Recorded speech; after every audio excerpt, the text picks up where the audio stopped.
भारतीय न्याय संहिता में नए हिट एंड रन लॉ का प्रपोजल आते ही नए साल का जश्न स्ट्राइक और प्रदर्शन में बदल गया। हालांकि 2 दिन की स्ट्राइक के बाद सरकार ने इस कानून पर अभी रोक लगा दी है, लेकिन कुछ सवाल बहुत इंपॉर्टेंट है और कुछ चीज़ जाननी बहुत ज़रूरी है। तो दोस्तों, आज की वीडियो इसी टॉपिक पर है।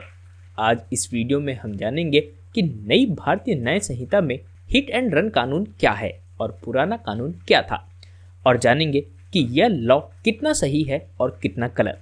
चलिए दोस्तों, वीडियो शुरू करते हैं। नमस्कार दोस्तों, मैं रत्नम सिंह, आप सभी का स्वागत है हमारे चैनल में। दोस्तों, नए हिट एंड रन कानून में बदलाव करने के बाद देश भर में सभी ट्रक और बस चालकों ने हड़ताल कर दी है। आपको बता दें कि सभी ड्राइवर ने 1 जनवरी 2024 से 3 दिन के लिए इस हड़ताल को बुलाया था।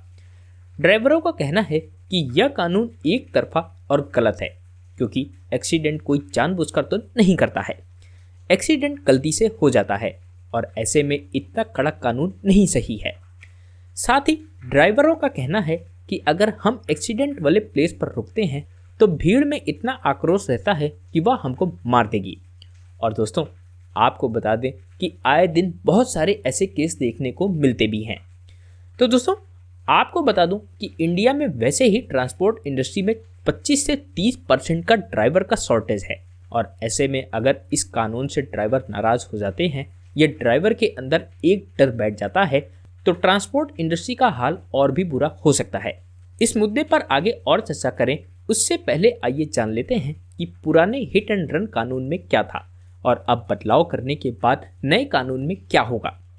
तो आपको बता दें कि अगर लापरवाही से गाड़ी चलाते समय आपकी गाड़ी किसी दूसरी गाड़ी या किसी इंसान से टक्कर हो जाती है और सामने वाले की मौत हो जाती है तो पहले यह गैर इरादतन हत्या माना जाता था और इसमें 2 साल तक की सज़ा होती थी और ज़्यादातर केस में आसानी से जमानत भी मिल जाती थी। लेकिन अब अगर आपकी गाड़ी से किसी की मौत हो जाती है, कोई एक्सीडेंट होता है, तो आपको 10 साल तक की जेल और 7 लाख रुपए का जुर्माना भरना पड़ेगा। दोस्तों, वीडियो में बने रहिए। वीडियो में आगे समझेंगे कि किस तरीके से यह कानून में बहुत सारे लूपहोल हैं और कैसे इस कानून का लागू होना लोगों के लिए इनजस्टिस हो सकता है।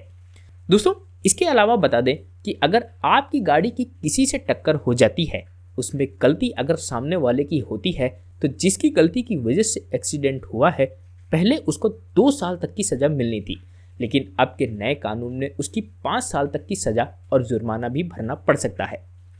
नए कानून के अकॉर्डिंग एक्सीडेंट जिसने किया है उसको वहीं रुकना है और जिससे एक्सीडेंट हुआ है उसको हॉस्पिटल भी पहुंचाना है। अगर आप ऐसा नहीं करते हैं तो भी आपको 10 साल की जेल और 7 लाख रुपए का जुर्माना भरना पड़ेगा। इन्हीं सब कानूनों के बदलाव के बाद से देश भर में ड्राइवर का गुस्सा उमड़ गया और ड्राइवर स्ट्राइक पर चले गए। ड्राइवर का यह कहना है कि अगर हमारे पास 7 लाख रुपए होते तो हम अपना कोई बिजनेस कर रहे होते, हम ड्राइवरी क्यों कर रहे होते। इतना ही नहीं, मध्य प्रदेश के शाहजहांपुर जिले के डीएम के पास जब वहां के ड्राइवर अपनी बात लेकर गए तो उन्होंने यह तक पूछ लिया कि क्या औकात है तुम्हारी। क्या करोगे तुम? क्या औकात है तुम्हारी? यही तो चीज है सर, हमारी यही लड़ाई, हमारी कोई नहीं, ये कोई लड़ाई ऐसी नहीं होती। और ड्राइवरों का भी तो यही कहना है कि साहब क्या औकात है हमारी, हम कैसे 7 लाख का जुर्माना भर पाएंगे। और दोस्तों, ड्राइवरों का एक यह भी तर्क है जो मुझे भी सही लगता है कि कोई भी एक्सीडेंट कोई जानबूझकर नहीं करता है, किसी एक की गलती की वजह से यह सब कुछ घटनाएं होती हैं। लेकिन जैसा कि सरकार ने अपने नए कानून में कहा है कि कोई भी एक्सीडेंट के बाद अगर आप भाग जाते हैं और आप हॉस्पिटल या पुलिस स्टेशन को अगर इन्फॉर्म नहीं करते हैं और आप उसको हॉस्पिटल नहीं पहुंचाते हैं तो आपको 10 साल की जेल और 7 लाख रुपए तक का जुर्माना भरना पड़ेगा। लेकिन दोस्तों, जैसे कि एक आम धारणा है कि जब भी कोई एक्सीडेंट होता है तो लोग हमेशा बड़ी गाड़ी वाले की ही गलती मानते हैं और बिना कुछ जाने समझे कि किसकी गलती हुई है या एक्सीडेंट कैसे हुआ है तुरंत ड्राइवर पर अटैक करना शुरू कर देते हैं। बहुत से ऐसे केस देखने को भी मिलते हैं जिसमें हादसे के बाद लोगों ने ड्राइवर को पीट पीट कर मार डाला। ऐसे में ड्राइवर के मन में यह भी डर है कि अगर हम रुकेंगे तो हमको वहाँ के स्थानीय लोग पीट पीट कर मार देंगे और अगर हम नहीं रुकेंगे तो हम 7 लाख रुपए जुर्माना कहाँ से भरेंगे और 10 साल की जेल अगर होगी तो हमारे घर परिवार को कौन चलाएगा। दोस्तों, और आपको बता दूं कि अगर आप रुकते हो और लोगों को अस्पताल भी पहुंचाते हो तब आपकी सज़ा कुछ कम हो सकती है, पर कितनी कम हो सकती है यह अभी तक साफ नहीं किया गया है। ऐसे में दिक्कत यही आएगी कि जिसके पास पैसा हो, जो पुलिस को पैसा खिला सकता है, वह पैसे खिलाकर केस को या तो बंद करवा देगा या फिर सज़ा को बहुत ही कम करवा देगा। क्योंकि दोस्तों, आप भी जानते हैं कि देश में पुलिस को खरीदना कितना आसान है, यह बात किसी से छुपी हुई नहीं है। और मैं यहाँ आपको बता दूं कि स्ट्राइक भले ही ट्रक ड्राइवर और बस ड्राइवर की हो, लेकिन इस कानून से हम सभी को फर्क पड़ेगा जो भी व्यक्ति सड़क पर गाड़ी चलाता है। आपको बता दूं कि 2022 में इंडिया में 11% रोड एक्सीडेंट बढ़े हैं, जो कि 4,86,778 हैं, जिसमें से 1,71,100 डेथ हुई हैं। और इन डेथ में 60% से ज़्यादा लोग या तो टू व्हीलर ड्राइवर थे या फिर वो सड़क पर पैदल चल रहे थे। लेकिन इस डाटा में यह कहीं नहीं लिखा है कि किसकी गलती से एक्सीडेंट हुआ। अगर हम सिर्फ एक पहलू देखें कि हादसे में जिसकी जान गई है, अगर उसकी नज़र से देखें तो यह कानून उसको सही दिखेगा, क्योंकि किसी के लापरवाही की वजह से किसी की जान गई है। लेकिन वहीं अगर इस कानून को हम दोनों पहलुओं को ध्यान में रखते हुए देखें तो समझ में आता है कि कोई भी नहीं चाहता कि एक्सीडेंट हो। हर कोई चाहता है कि वह अपने डेस्टिनेशन तक सेफली पहुंच जाए। कोई नहीं चाहता कि उसके हाथों से किसी की भी मौत हो जाए। देखिए दोस्तों, हादसों का कारण बहुत होता है। मान के चलिए कि आप सड़क पर चल रहे हैं, अचानक से सड़क पर आपके सामने कुत्ता आ जाए या फिर कोई भी जानवर आ जाता है और आप दाएं या बाएं मोड़ते हैं उस जानवर को बचाने के लिए, और बगल में कोई बाइक या कोई कार वाला जा रहा होता है और आपकी उससे टक्कर हो जाती है, तो इसमें ना आपकी लापरवाही थी और ना ही आपकी कोई गलती थी। एक्सीडेंट हुआ, अगर मान लेते हैं कि किसी की जान भी चली जाती तो वह चालक तो फंस जाएगा ना, जिसने कुछ नहीं किया। सरकार को चाहिए कि आप इतना कड़ा कानून ला रहे हो तो आप पहले सड़क तो सही करो, ये तो सरकार की जिम्मेदारी है ना।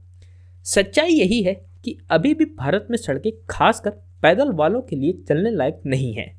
यह सरकार का काम है कि वह हाईवे पर ऐसी बैरिकेडिंग करे जिससे हाईवे पर कोई भी जानवर ना आ सके, जिससे एक्सीडेंट को रोका जा सके। और अगर एक्सीडेंट रोकने की बात करें तो मुझे नहीं लगता कि इस कानून से एक्सीडेंट रुकेंगे। उल्टा तो यह भी हो सकता है कि लोगों के मन में यह भी डर बैठ जाए कि अगर हम किसी को बचाएंगे तब भी तो हमारे ऊपर मुकदमा लगेगा ही, तब भी हमको जुर्माना भरना ही है, तो क्यों ना हम भाग जाएं, क्या पता हम बच जाएं। तो यह सब ऐसे पहलू हैं जिस पर सरकार को बहुत सोचना चाहिए था। मुझे लगता है कि बहुत जल्दबाजी में इस कानून को लाया गया है, और इस कानून के लाने के बाद जिस तरीके से पूरे देश भर में विरोध प्रदर्शन हो रहे थे, ड्राइवर ने स्ट्राइक की और 2024 का चुनाव भी सर पर है।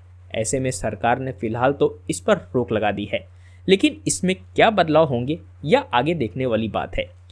एक्सीडेंट रोकने के लिए आप जगह जगह पर सीसीटीवी कैमरा लगा के जो भी रैश ड्राइविंग कर रहा है उसका चालान कर सकते हैं। जगह जगह पर स्पीड कैमरा लगाकर चालान कर सकते हैं। इन सब तरीकों से लोगों के अंदर जागरूकता पैदा हो सकती है कि वह सेफ ड्राइविंग करे, लेकिन उसमें तो सरकार का पैसा खर्च होगा ना। और दूसरी चीज़, अगर आप असल में एक्सीडेंट की जड़ रोकना चाहते हैं तो सबसे पहले तो आपको अपने आरटीओ ऑफिस को सुधारना पड़ेगा। आज के समय में आपको गाड़ी चलानी आती हो या ना आती हो, आपको तुरंत ड्राइविंग लाइसेंस मिल जाता है। हर आरटीओ ऑफिस के बाहर सैकड़ों दलाल घूमते रहते हैं, जिनकी मदद से आप बिना किसी टेस्ट को पास किए ड्राइविंग लाइसेंस हासिल कर सकते हैं, और सरकार इसको क्यों नहीं देख रही है। अगर आपको एक्सीडेंट रोकना है तो आप ड्राइविंग टेस्ट हार्ड करो, ड्राइविंग स्कूल में जाने के लिए लोगों को जागरूक करो। इन सब प्रयासों की वजह से लोगों के अंदर जागरूकता होगी और लोग सही ढंग से गाड़ी चलाना सीखेंगे। इससे हादसा रुकेगा, न कि ऐसा कानून ला देने से जिससे सिर्फ बेगुनाह लोगों को परेशानी का सामना करना पड़े। मान लीजिए अगर आप कोई सरकारी या फिर प्राइवेट एम्प्लॉय हैं और आपका कहीं एक्सीडेंट हो जाता है, आपकी गाड़ी से मान लीजिए कि कोई मर जाता है, ऐसे में 10 साल की सज़ा वाले मामले में डिस्ट्रिक्ट मजिस्ट्रेट भी अपना फैसला नहीं सुनाता है, यानी कि आपका केस जाएगा जज के पास और उसके लिए आपको कम से कम 3 से 4 दिन या फिर हफ्ता भर भी जेल में बिताना पड़ सकता है। तो सोचिए, हफ्ते भर जेल में रहने के बाद क्या आपकी नौकरी बचेगी? भले ही सरकार ने इस कानून पर अभी के लिए रोक लगा दी हो, लेकिन सबसे बड़ा सवाल यह है कि बिना सही से सोचे समझे, बिना ड्राइवर से राय लिए आप कैसे कोई भी कानून इतनी जल्दबाजी में इम्प्लीमेंट कर देते हैं। ऐसे ही ठीक हमने देखा था जब नया कृषि कानून आया था। उस समय भी किसानों को कितनी समस्या का सामना करना पड़ा और आखिर में जाकर के सरकार ने अपनी गलती मानी और कानून को वापस लिया। ठीक उसी तरह आईपीसी को हटाकर भारतीय न्याय संहिता लाया जा रहा है, जिसमें हिट एंड रन के कानून में बदलाव किया गया। लेकिन यह बदलाव ऐसा था कि लोगों ने इसको स्वीकार नहीं किया और 2 ही दिन में सरकार ने अपनी गलती मानकर इस कानून पर अभी के लिए रोक लगा दी है। और अगर हम बात करें विपक्ष और मीडिया की, तो विपक्ष तो वैसे भी सो पड़ा है। विपक्ष पार्टी के पास यह सही समय था कि इस मुद्दे को बड़ा बनाकर लोगों के हित में बात कर सकते हैं, लेकिन हमारा विपक्ष तो सो रहा है। और बात करें मीडिया की, तो मीडिया का तो क्या ही कहना। मीडिया का क्या हाल है वह तो आप सब जान ही रहे हैं। तो दोस्तों, आपकी इस पर क्या राय है? आप इस कानून को कैसे देखते हैं? हमें कमेंट करके ज़रूर बताइएगा। आपका कोई सवाल है, सुझाव हो तो हमें ज़रूर बताएं और ऐसे ही वीडियोस के लिए हमारे चैनल को सब्सक्राइब करना न भूलें। तो दोस्तों, मैं रतन सिंह मिलता हूं आपसे किसी नए वीडियो में किसी नए टॉपिक के साथ। तब तक के लिए जय हिंद, जय भारत, धन्यवाद।